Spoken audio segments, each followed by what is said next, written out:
Hi everybody, this is Alchemist2, and I'm back again with another musical review. I just recently saw Beauty and the Beast last night. I don't know if you can see my program very well, but there's Belle in her iconic titular yellow dress during the the infamous title song, Beauty and the Beast. It happens in the second act. And in the very beginning, first act, they actually had a reference to Hunchback of Notre Dame, and I was the only person in the audience who understood the inference. She's talking to the baker, and she said, "Oh, I just finished the most wonderful story. It's about a hunchback who seeks sanctuary in a church, and Maurice, the baguettes, hurry up!" And yeah, that was one thing I actually remembered. But in the original, it's she talks about Jack of the Beanstalk. So it's interesting that they did Hunchback of Notre Dame, which has not been made into a musical yet, but I hope to God they do. They've done it with Tarzan, they've done it with Little Mermaid. I'd like to see Little Mermaid if I could. I haven't seen it. Mary Poppins, Lion King. I don't know. I know Chitty Chitty Bang Bang is, well, originally it was supposed to be anyway. But anyway, back to my original review here. The Bimbettes, as my friend calls them, and shout out to Bright Star, because you know who you are. They're your favorite characters. They get more of notoriety and scenes in this particular version of Beauty and the Beast. That's why I like it better. They are just absolutely hysterical. That's why they're called Silly Girls. And they're just Gaston's entourage. They're on his arm all the time, and Gaston is kind of a player because he actually admits to the Bimbettes later that even though he's going to marry Belle, he says we're still going to enjoy our rendezvouses. Yeah, our rendezvous. I'm sorry, I don't like it when I hear incorrect French spoken, but yeah, I'm kind of quirky that way. But it was so funny. I mean, it was meant to be comical, and I thought, oh, you dog, you are such a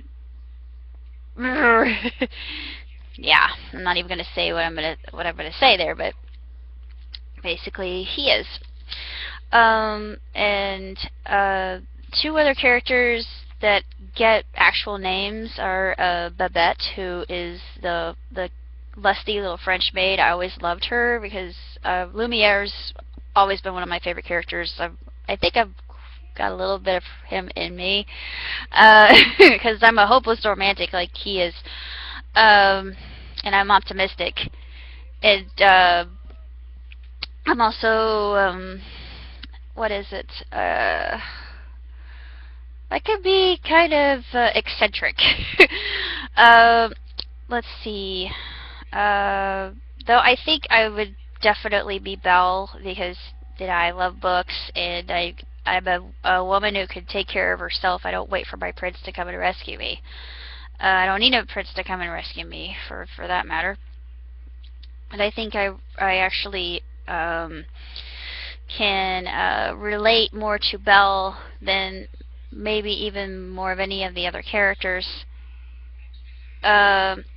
Of course, another one of the characters is the Armoire. Her name is Madame le Grand Bouche. Actually, that means the woman with the big mouth, or the big lips, basically. And she never had a name in the original, and neither did Babette. Babette was always, feather duster. I always, I didn't know her name until I looked this up earlier in my life, and I thought, oh, that's her name. Her name's Babette. And I always liked the name Babette for a French name. I just thought that was really cute and flirty, just like she is. And Madame la Grande Bouche, she's very grand, and she's flamboyant and showy, and she was in the opera, and she's she's got this very magnanimous personality. She's very generous, and she's very large, and she's also got some very funny lines as well. Babette does too, and even the Beast has some very humorous lines. And everybody who was involved in this production, everybody had just such an amazing quality of voice. Even little Chip, the young boy who played Chip's part, to find a kid who can sing is quite difficult, even at his age. And I think whoever casted Chip did a splendid job, and everybody was just absolutely sensational. And I'm seeing Gaston on stage. I love Gaston. Gaston is probably one of my favorite villains next to Scar or Jafar. As far as villainesses are concerned, I would say Maleficent, definitely, because I'm writing a version of Sleeping Beauty called Briar Rose, and I call her Mildred. And yeah, she's quite the formidable foe. And another villainess that I would say, well, oh shoot, I forgot my fourth favorite villain. That would be Dr. Facilier. Sorry, I had to mention him again. Okay, my second favorite villainess would have to be Ursula. And my third would be the Queen from Enchanted. I can't remember her name right off the top of my head. I don't know, does she have a name or not? I'm not sure if she did.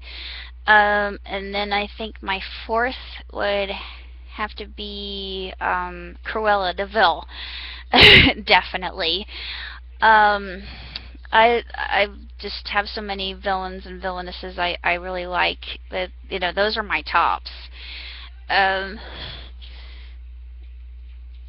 Hold on a minute, I have to get past this commercial. Sorry, I'm doing two things at once. I'm watching Being Human and doing this review. I absolutely adored everything about this production. It was positively spectacular. It was just absolutely incredible. The costumes, the lighting, everybody involved with it. They just did a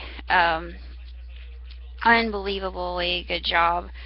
And I'm happy to say that I was able to go and experience this for myself. And I was actually reciting. I wasn't reciting aloud, but I've seen Beauty and the Beast on video probably about 10 or 11 times, and I have the whole thing memorized. So while they were reciting their lines, I was actually reciting along with them. I thought, I know every single solitary line in this play.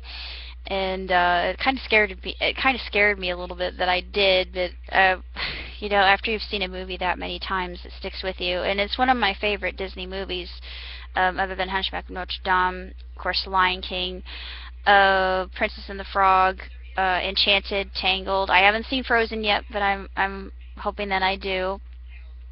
Of course, Sleeping Beauty was always my ultimate favorite Disney film, because when I was a little girl, I always thought that I looked exactly like Aurora, and my prince would come and rescue me and all that silly stuff. I don't think that way anymore. I'm more like Belle. I've grown out of that silly phase, and I don't need a prince to rescue me. I can take care of myself. But that's probably why I like Beauty and the Beast so much better than I do Sleeping Beauty. Even though Aurora will always have a special place in my heart.